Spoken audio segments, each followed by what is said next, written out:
Welcome to MS astrology. చాలా core basic of astrology. అంటే ఈరోజు నేను మీకు చెప్తున్న సబ్జెక్ట్ యూజువలీ అంటే లైక్ ఆస్ట్రాలజీ నేర్చుకుంటూ చదువుకునే అంటే ఆస్ట్రాలజీని ఒక సబ్జెక్ట్ కింద చదువుకునే వాళ్ళకి తెలిసిన సబ్జెక్టు. అయితే ఏంటంటే జనరల్ పబ్లిక్ మీరు ఆస్ట్రాలజీని ఫాలో అయ్యే వాళ్ళకి అసలు ఆస్ట్రాలజీలో ఉండే డిపార్ట్మెంట్స్ ఎన్ని రకాలు అండ్ ఎవరు దేన్ని ప్రాక్టీస్ చేస్తారు అనేది నేను మీకు సింపుల్గా అర్థమయ్యేలా చెప్తాను. ఆస్ట్రాలజీ 3 విభాగాలుగా ఉంటుంది, 3 రకాలు. 1 సిద్ధాంతము, 2 హోరా, 3 సంహితాస్. ఇక్కడ మనకి సిద్ధాంతము అనగానే ఇప్పుడు పంచాంగకర్తలు ఉంటారు కదా, సిద్ధాంతి గారు అంటారు వాళ్ళని. సో పంచాంగకర్తలు, పంచాంగాన్ని రాసేవాళ్ళు, వాళ్ళు ఏంటంటే వాళ్ళ సిద్ధాంతాన్ని అంటే లైక్ కొంతమంది దృక్ సిద్ధాంతం ఫాలో అవుతారు, కొంతమంది సూర్య సిద్ధాంతం అంటారు. ఇట్లాగా రకరకాల సిద్ధాంతాలని అంటే ఇది లిటరల్గా సింపుల్ లాంగ్వేజ్లో చెప్పాలంటే క్యాలిక్యులేటివ్ పార్ట్. సో మనకి చూడండి, పంచాంగం రాసినప్పుడు ఏం చేస్తారు, ఈ సంవత్సరంలో మనకి అధిక మాసాలు ఎప్పుడొస్తాయి, చంద్రగ్రహణాలు ఎప్పుడొస్తాయి, క్యాలిక్యులేషను. దీనికి మ్యాథ్స్ కావాలి. మొన్న ఎవరో అడిగారు, మేడం ఆస్ట్రాలజీ నేర్చుకోవాలంటే మ్యాథ్స్ కావాలని. ఆ సిద్ధాంత భాగముని ప్రాక్టీస్ చేసేవాళ్ళు, వాళ్ళకి మ్యాథ్స్ రావాలి. సో అక్కడ ఏంటంటే ఈ లెక్కలనే ఉంటాయి అన్నమాట. సో క్యాలిక్యులేషన్ పార్ట్ అంటారు. అండ్ దీనిలో ప్రిడిక్షన్ ఉండదు, గుర్తుపెట్టుకోవాల్సింది. ఇది ఓన్లీ వాళ్ళు ఏంటంటే ముహూర్తాలు కానీ ఏవైనా సరే క్యాలిక్యులేట్ చేసి మొత్తము ఈ సంవత్సరంలో ఇవి ఇక్కడ ఇట్లా ఉంటాయని క్యాలిక్యులేట్ చేసి మనకి సిద్ధాంత భాగానికి వన్ ఆఫ్ ద బెస్ట్ ఏంటంటే పంచాంగమే. రెండోది హోరా, ప్రిడిక్టివ్ పార్ట్, ఫలిత భాగము. ఇక్కడ సిద్ధాంతాన్ని గణిత భాగము అంటారు. అంటే that is a calculated part, this is the predictive part. Hora, what we practice is హోరా.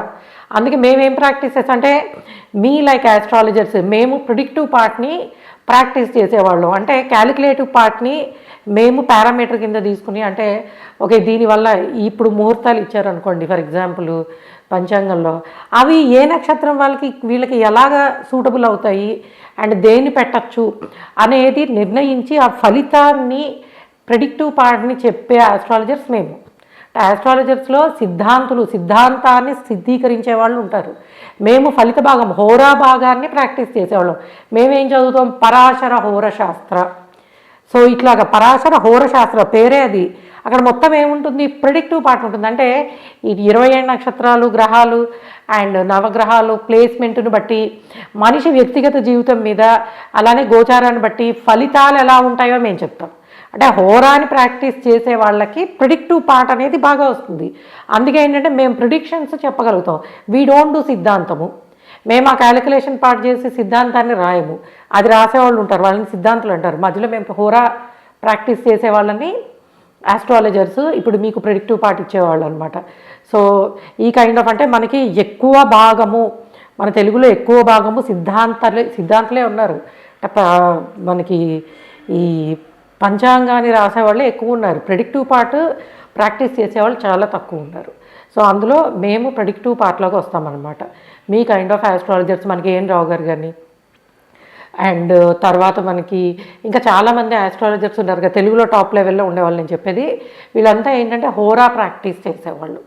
సో అందుకని బృహత్ పరాశర హోరశాస్త్ర కానీ వీటిని మేము చదువుకుని ప్రాక్టీస్ చేసి and we take calculative part on softwares. మేము క్యాలిక్యులేటివ్ పార్ట్ని సాఫ్ట్వేర్లో తీసుకుంటాం. జగన్నాథ హోర, పరాశర లైట్ ఇవన్నీ క్యాలిక్యులేటెడ్ పార్ట్ని ఇచ్చేస్తాయి మాకు. దాన్ని బట్టి we practice predictive part of Horashastra. హోరాని ప్రాక్టీస్ చేస్తాం. 3వ రకం ఉంటారు లైక్ సంహితాలు అంటే ఏమిటి, ఆస్ట్రాలజీ బుక్స్ రాసేవాళ్ళు.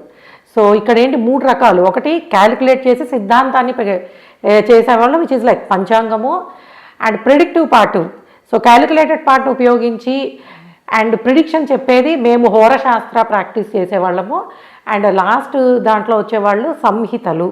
అంటే పూర్వము ఉన్న స్క్రిప్ట్స్ నుంచి కానీ అంటే పూర్వకాలంలో మనకి మునులు రాశారు, నారదుడు ఇట్లాగా పరాశర మహర్షి ఇట్లాగా రకరకాల మహర్షులు రాశారు. ఇప్పుడు కూడా ఏంటంటే ఆ సంస్కృతంలో ఉన్నవి, ఇంగ్లీష్లో ఉన్నవి, హిందీలో ఉన్న దాన్ని బట్టి రకరకాల బుక్స్ రాసేవాళ్ళు ఉంటారు. ఇట్లా ఆస్ట్రాలజీ బుక్స్ రాసేవాళ్ళని ఆ పార్ట్ని సంహిత అంటారు. సో ఏంటంటే ఆస్ట్రాలజీలో ఈ 3 డివిజన్స్. సో ఇక్కడ ఏంటంటే దేన్ని కలిపేయకూడదు. ఆస్ట్రాలజీ బుక్స్ రాసేవాళ్ళు they don't predict, we don't write and we don't calculate చేసేవాళ్ళు వేరు, ప్రిడిక్షన్ చెప్పే పార్ట్ వేరు అండ్ బుక్స్ రాసే పార్ట్ వేరు. ఈ మూడు విభాగాలు ఆస్ట్రాలజీలో ఉంటాయి. యూజువల్లీ మేము లైక్ స్టూడెంట్స్కి క్లాస్ తీసుకున్నప్పుడు అంటే ఎంఎస్ ఆస్ట్రో అకాడమీలో ఇటువంటి విషయాలన్నీ అంటే మనము ఏది పరాశరాల్లో ఏది ప్రాక్టీస్ చేస్తున్నాము అండ్ మనం ప్రాక్టీస్ చేసేద్దాం అంటే లైక్ విభాగం ఏమిటి, హోరాలో మనం ఏం నేర్చుకుంటున్నాము, ఇలాగ ఏంటంటే A to Z ఆస్ట్రాలజీని మొదటి నుంచి కూడా నేర్పించడం జరుగుతుంది ఎంఎస్ ఆస్ట్రో అకాడమీలో. కాబట్టి మీరు క్యాలిక్యులేట్ అంటే లైక్ ప్రిడిక్షన్ నేర్చుకోవడమే కాకుండా ఆస్ట్రాలజీని మొదటి నుంచి నేర్చుకోవడానికి ఎంఎస్ ఆస్ట్రో అకాడమీ అనేది చాలా ఉపయోగపడుతుంది. ఎందుకంటే ఈ కైండ్ ఆఫ్ సబ్జెక్ట్ని మేము అకాడమీలో అంటే ఒక హారోస్కోప్ని ప్రిడిక్ట్ చేయడమే కాదు, అసలు దానికి మూలం ఏమిటి అన్న విషయాలు కూడా ఎంఎస్ ఆస్ట్రో అకాడమీలో నేర్పించడం జరుగుతుంది. సో ఏంటంటే ఎవరో అడిగారు నన్ను, ఏంటండి మీకు సిద్ధాంతాలు అంటారు, ఆస్ట్రాలజర్ అంటారు, ఆస్ట్రాలజిస్ట్ అంటారు, మీరందరూ ఎలాగా అని చెప్పి దిస్ ఈజ్ వాట్. సో నాకు వచ్చిన క్వశ్చన్స్కి క్లారిఫికేషన్ కోసము ఈ సబ్జెక్ట్ తీసుకోవడం జరిగింది. ఓకే గైస్, ఇది మనకి ఎంఎస్ ఆస్ట్రాలజీలో ఇంకా చాలా సబ్జెక్టు మీకు మనము డిస్కస్ చేయాల్సినవి ఉన్నాయి. అండ్ కమింగ్ డేస్లో ప్రతిదీ మీరు మీ క్వశ్చన్స్ ఏమైనా ఉంటే అడగండి. కానీ పర్సనల్ లెవెల్లో ఈ 2 కంజంక్షన్ ఎలా ఉంటుంది 12th హౌస్లో అలాంటివి కాదు. 10 మందికి అంటే మీరు ఒక ప్రశ్న అడిగితే అది ఒక 100 మందికి ఆన్సర్ లాగా ఉండాలి, కానీ పర్సనల్ లెవెల్లో దయచేసి అడగద్దు. సో మిగిలినవి మటుకు అడగండి. Okay guys, thanks for listening. This is Madhavi Sharma, రైఫ్రోలు సైనింగ్ ఆఫ్. Thank you.